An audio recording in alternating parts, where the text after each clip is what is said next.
리플 분석 시작하겠습니다. 네, 리플 일단 오전에 8시에 호재 나오면서 상승을 만들어냈었는데요. 지금 보시면은 일봉 마감이 됐죠. 일봉 마감이 되고 다음 봉이 채널 아래에서 마감이 됐습니다. 채널 아래에서 마감이 되면서 결국에 한번 강하게 3% 정도의 하락이 나왔다가 다시 꼬리 달면서 반등한 모습인데요. 지금 가장 중요하게 보셔야 될 거는 이전에 한 번도 이탈이 나오지 않았던 중요 지지 구간이었던 해당 구간에 이탈이 나오면서 여러 번의 돌파 시도가 나왔었는데요. 지금 보시면은 다 넘어서지 못했다라는 겁니다. 지금 보시면 29일도 그렇고 지금도 그렇고 어떤 기대감이라든지 호재로 해당 구간 돌파 시도를 했지만 결국에 꼬리 달고 오버슈팅으로 계속 마무리가 되고 있다라는 겁니다. 이 부분이 가장 중요한데요. 단기적인 부분 보겠습니다. 4시간 봉. 결국에 이런 식으로 오버슈팅으로 마무리가 됐을 때는 결국 하락세가 이어질 수 있는 부분인데 지금 보시면 거래량이 굉장히 많이 나왔습니다. 나왔음에도 해당 구간을 뚫지 못했다라는 건 결국에 해당 구간에서 매도세가 강력하게 나왔다라는 건데 해당 구간이 넘어섰다라는 것 자체는 어떻게 보면 제가 말씀드리지만 강력한 상승을 만들어낼 수 있는 안착을 했을 때는 강력한 어떤 채널의 상단부 즉 이 큰 채널의 상단부까지도 시도를 해볼 수 있는 그리고 이 채널을 넘어서는 상승까지도 도전해볼 수 있는 가장 어떤 상승 추세 회복의 가장 중요한 추세선이다라고 제가 말씀을 드리는데요. 그 중요한 기로에서 이런 식으로 오버슈팅으로 계속 움직임이 나온다라는 부분을 제가 생각하는 부분 의미를 좀 해석을 해드리면 중요한 부분입니다. 굉장히 어떤 이 채널의 상방과 하방을 결정을 할 수 있는 가장 중요한 부분을 위치해 있는 건데요.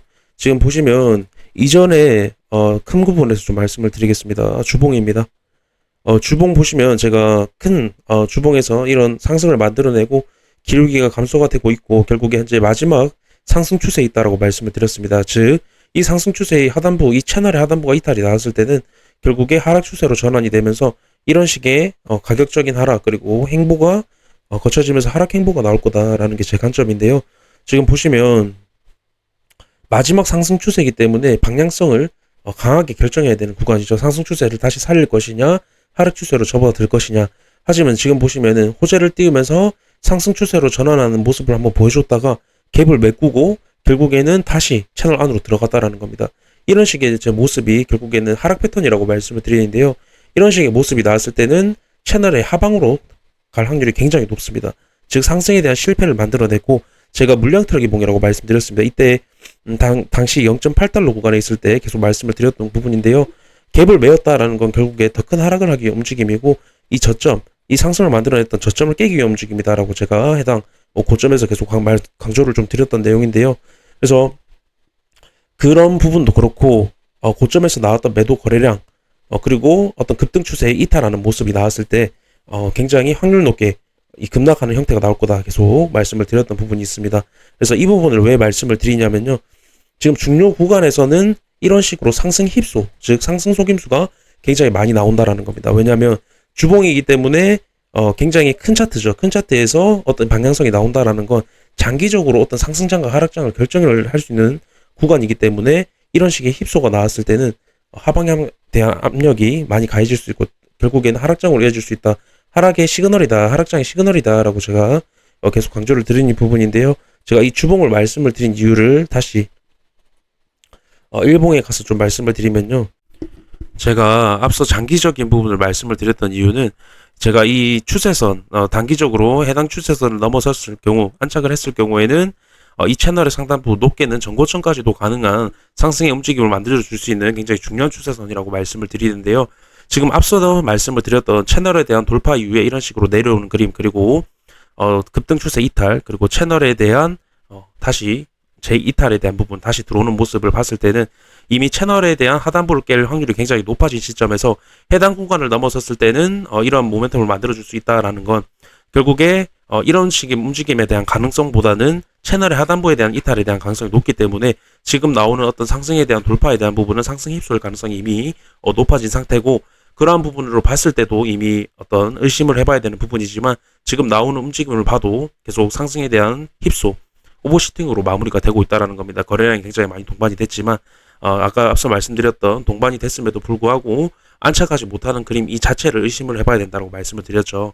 그러니까 장기적인 부분으로 봤을 때도 해당 추세선이 굉장히 중요한 구간이면 틀림없지만 지금 움직임이 나오는 자체도 결국에 하락에 대한 모멘텀을 만들어줄 가능성이 높다라고 말씀을 드리고 싶고, 지금 이러한 어떤 중요한 추세선의 상승 힙소가 나오는 이유는 아까 장기적인 부분에서도 말씀을 드렸던 어떤 채널에 대한 어떤 마지막 상승 추세에서의 상승 힙소 이후에 다시 이탈하는 그림, 중요한 방향성을 결정하는 구간이기 때문에 상승 힙소가 나올 확률은 다른 구간보다는 높다라는 겁니다. 지금도 마찬가지로 어떤 강력한 상승을 만들어낼 수 있는, 그리고 하락장을 만들어낼 수 있는 강력한 상승이 아니라 상승장과 하락장을 어떤 움직임을 만들어줄 수 있는 해당 채널에 대한 방향성을 결정하는 구간에서 이러한 상승 힙소를 나올 수 있다라는 겁니다. 다른 구간보다는 월등히 많이 나올 수 있고 결국에 제 관점은 상승 힙소로 본다라는 겁니다. 지금 채널에 대한 여러 번 어떤 오버슈팅에 대한 부분이 나왔습니다. 그러니까 즉 상승 힙소죠. 상승 힙소가 나왔다라는 건 결국에 큰 상승을 보여줄 것처럼 하다가 계속 밑으로 빼버린다라는 이 부분이 가장 중요한 겁니다. 이런 부분이 여러 번, 두 번이나 지금 호재로 인해서 두 번이나 이런 식의 움직임이 나온다라는 건 상승 관점에서 굉장히 좋지 않은 하락적 요인에 굉장히 플러스 요인으로 될 수 있는 굉장히 강한 하락 시그널인데요. 지금 한 번 더 나왔다라는 게 중요한 겁니다. 한 번 더 이런 움직임이 나왔다라는 건 결국에 채널에 대한 돌파 이후에 하단부를 깬다라는 제 관점, 결국에 하락 패턴이라는 관점이 굉장히 확률 높게 지금 단기적으로 보이고 있다라는 겁니다. 그렇게 됐을 때는 제가 결국에 이 추세 넘지 못하면 큰 상승장을 만들어낼 수 있는 추세이기 때문에 반대로 말씀을 드리면 큰 하락장을 돌파를 못했을 때는 큰 하락장을 만들 수 있는 추세라는 말도 됩니다. 그렇기 때문에 지금 단기적인 부분에서 그래서 채널 하단부를 깨는 움직임이 나올 거다라는 제 관점 굉장히 강력하게 지금 보고 있습니다. 단기적인 모습에서도. 그렇기 때문에 채널 하단부가 이탈이 나왔을 때는 제가 채널 크기만큼 빠진다라고 말씀을 드렸고, 채널 크기만큼 빠지면 40% 정도 하락이 나온다라고 계속 강조를 드리는데요. 그래서 0.2달러 부근대까지이기 때문에 원화로 300원대입니다. 300원대이기 때문에 굉장히 큰 하락장이 저는 올 거라고 계속 강조를 좀 드리고 싶습니다. 지금 그래서 한마디로 정리를 좀 해드리면 이런 식으로 힙소가 굉장히 많이 나온다라는 건 저는 매수고 시기, 롱고 시기로 보고 있습니다. 매수고 시기, 롱고 시기. 제가 해당 구간에서도 말씀을 드렸지만 이때도 뭐 거래들이 매집을 했다 여러 가지 뉴스 많이 나오면서 결국에 하방으로 이탈이 닿았습니다. 지금 다시 반등 나왔지만 계속 추세에 대한 넘는 듯한 움직임만 보여주면서 이러한 거래량이 동반이 됐고 어떤 괜찮은 호재의 기사가 나왔음에도 불구하고 넘지 못한다라는 걸 의심을 해보셔야 됩니다. 의심을 해보셔야 되고, 제 관점은 결국에 매수고 시기, 롱고 시기, 그리고 어떤 상승 전환을 하기 위한 움직임의 어떤 속임수다라고 저는 보여지고요. 이런 식의 속임수가 거래량이 많이 터진 속임수가 나왔을 때는 결국에 하방의 압력이 훨씬 더 많이 가해질 수 있고 결국에 하락으로 이어질 확률이 굉장히 높아진다. 강력한 하락 시그널이다라고 말씀을 좀 드리고 싶습니다. 그러면서 비트 잠깐 말씀을 드리면요. 제가 일단 리플 해당 움직임 나왔을 때 물량 탈기봉, 즉 하락장의 신호탄이라고 좀 말씀을 드렸는데요. 아까 말씀드린 대로 채널에 대한 돌파 이후에 밑으로 깨지는 그림은 더 큰 하락을 만든다라는 게 일단 제 관점이고, 마지막 상승 추세였다는 건 하락 추세로 전환이 되기 직전, 즉 다시 말씀드리면 하락장의 시작이라고도 말씀을 드릴 수가 있겠습니다. 하락 행보. 그렇기 때문에 이렇게 좀 어떤 하락장의 신호탄이라고 말씀을 드렸었는데요. 비트 잠깐 말씀을 드리겠습니다. 비트 같은 경우도 제가 저 리플의 큰 상승이 나왔을 때 30K 위에서 나왔습니다. 그러면서 31.8까지 올라가는 모습 보여주면서 리플 급등했을 때 결국에는 그 이후에 30K를 이탈하는 모습을 보여줬는데요. 제가 30K 위에서 말씀을 드렸던 부분이 뭐냐면요. 리플이 급등을 만들어내면서 비트 상황이 더 안 좋아졌다. 비트이 상승이 나왔지만 비트 상황이 더 안 좋아졌다라고 말씀을 드렸습니다. 그렇게 좀 말씀드리면서 해당 구간입니다. 여기서 나왔던 기울기, 지금 기울기가 제가 끊어놨던 게 지금 없는데요.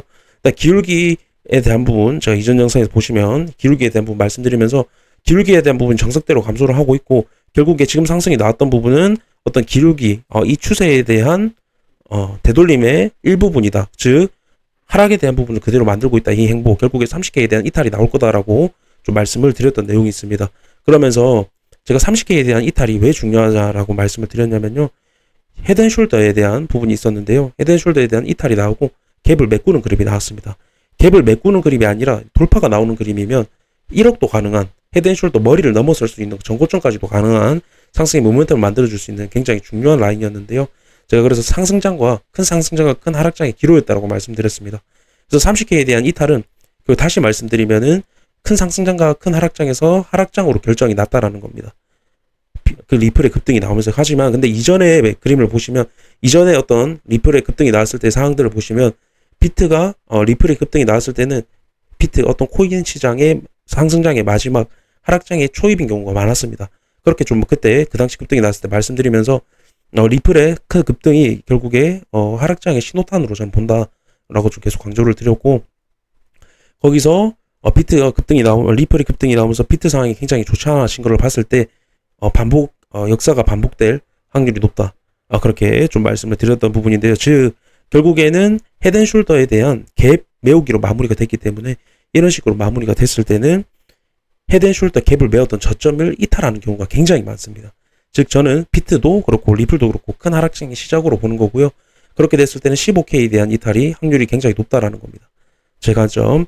그렇기 때문에, 그리고 지금 보시면은 상승장을 만들어놨던 상승 추세에 대한 이탈도 나왔고요.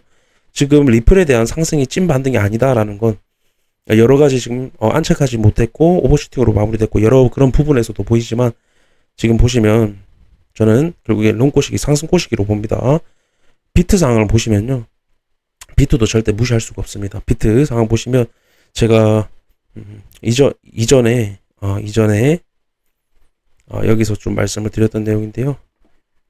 네, 여기서 10월 1일에 나왔던 뉴스입니다. 제가 28K 위에 있을 때 말씀을 드렸던 부분인데, 해당 기사 말씀드리면서 여기서 보시면 28,143달러 강하게 돌파할 경우 30K 뚫지 못하면 26.630 그렇게 좀 말씀을 드리면서, 지금 보시면은 30K라고 하면 해당 구간이고, 해당 구간 30K라고 하면 해당 구간, 26.630이라고 하면 해당 구간을 말하는 건데요. 제가 해당 구간에 있을 때 이 구간이 굉장히 강력한 저항 라인이고 일봉에서의 추세선에 대한 이탈이 나왔기 때문에 분명 강한 저항 라인이 약한 추세, 즉 이 상승에 대한 기울기가 감소가 됐던 부분을 오버슈팅하는 그림은 나왔지만 해당 구간보다 해당 구간이 강하기 때문에 1차적으로 하락할 확률이 높다. 결국에 저는 26,630까지 리테스트를 본다라고 말씀을 드렸었습니다. 그래서 지금 보시면은 결국에 해당 구간을 뚫지 못했고 다시 삼각 수렴 상단 부분까지 내려왔다라는 건, 제가 어떤 채널에 대한 돌파나 삼각 수렴에 대한 돌파가 나왔을 때 가야 할 자리에서 가지 못하고 추가적으로 가지 못하고 내려오는 그림은 하락 패턴이라고 말씀을 드립니다. 그렇다라는 건 다시 수렴 안으로 들어갈 확률이 굉장히 높고, 여기 외신에서도 말하는 것처럼 26,630달러라고 하면은 삼각 수렴 안으로 들어갔을 때의 가격대입니다. 그렇기 때문에 제 관점도 결국에는 이 삼각 수렴 안으로 들어갈 거라고 지금 보고 있고요. 들어간다라는 것 자체가 상승에 대한 모멘텀을 만들어내지 못하고 실패를 했기 때문에 결국에 삼각 수렴에 대한 하단부를 깰 확률이 높다. 즉 아까 30K에 대한 이탈이 나왔기 때문에 제가 15K까지의 어떤 장기적인 하락을 본다라고 말씀을 드렸죠. 일단 저는 어떤 중단기적으로는 22.5에서 23K까지는 빠져야 된다라고 보고 있기 때문에, 지금 이런 삼각 수렴에 대한 하락 패턴으로 이어졌을 때는 22.5에서 23K까지 빠질 수 있는 하락 패턴이 형성이 된다라는 겁니다. 즉 비트 상황이 굉장히 좋지 않다라는 겁니다. 뚫지 못했을 경우에는 26,630까지라고 나와 있죠. 제 관점도 마찬가지입니다. 지금 뚫지 못했기 때문에 26,630 저는 더 큰 하락을 보고 있는 상태고요. 그렇게 됐을 때는 비트 상황도 굉장히 좋지 않은 상황에서 리플의 저런 움직임이 계속 나오는 것 자체가 분명 의심해 볼 필요가 있다라고 말씀을 드리고 싶고요. 일단 비트가 30K 위에 있을 때도 리플의 어떤 이런 모습이 나왔지만 더 상황은 좋지 않아졌고 현재도 마찬가지입니다. 비트의 상황이 좋지 않은 상황에서 이러한 움직임이 나온다라는 것 자체가 의심해 볼 필요가 있다라고 한 번 더 강조를 드리면서 영상 마무리하도록 하겠습니다. 감사합니다.